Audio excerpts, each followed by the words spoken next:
నమస్కారం, నా పేరు రాధిక. Welcome to CJRTV. తాజా వార్తల విషయానికి వస్తే, ఎన్నికల్లో అభ్యర్థుల ఎంపిక అనేది చాలా కీలకమని తెదేపా అధినేత చంద్రబాబు నాయుడు అన్నారు. అన్ని వర్గాలకు న్యాయం చేసేలా కసరత్తు చేశామని చెప్పారు. సమర్థులైన వ్యక్తులను ఎంపిక చేయకపోతే ప్రజల ఆమోదం ఉండదన్నారు. తెదేపా ఎమ్మెల్యే, ఎంపీ అభ్యర్థులకు విజయవాడలో ప్రత్యేక వర్క్షాప్ నిర్వహించారు.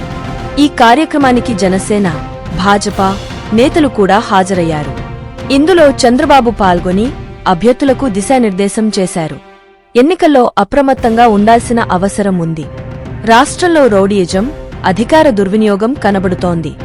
వీటన్నింటినీ దృష్టిలో పెట్టుకుని అభ్యర్థులంతా అప్రమత్తంగా ఉండాలి. రాష్ట్ర ప్రయోజనాల కోసమే పొత్తు పెట్టుకున్నాం. పద్ధతి ప్రకారం రాజకీయం చేసిన వ్యక్తి పవన్ కళ్యాణ్. పొత్తులో భాగంగా 31 మందికి సీట్లు ఇవ్వలేకపోయాం. వాళ్లు చేసిన త్యాగం నేనెప్పుడూ మరచిపోను. సీట్లు రాని అభ్యర్థుల బాగోగులు మేం చూసుకుంటాం. కేంద్ర, రాష్ట్ర ప్రభుత్వాల్లో అవకాశం కల్పిస్తాం. 3 పార్టీల పొత్తు తర్వాత చాలా జాగ్రత్తగా అభ్యర్థులను ఎంపిక చేశాం. నిలబెట్టిన అభ్యర్థి గెలవాలనేదే కూటమి లక్ష్యం. ఎన్డీఏ కేంద్రంలో 400కు పైగా లోక్సభ స్థానాల్లో విజయం సాధిస్తుంది. రాష్ట్రంలో కూటమికి 160కి పైగా అసెంబ్లీ సీట్లు వస్తాయి. కడప ఎంపీ సీటును మనమే గెలవబోతున్నాం.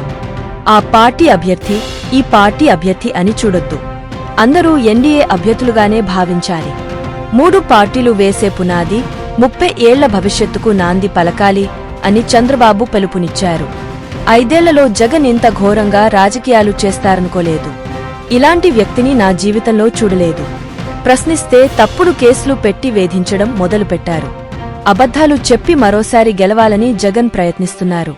విశాఖలో కంటైనర్ దొరికితే తెదేపాపై విమర్శలు చేస్తారా?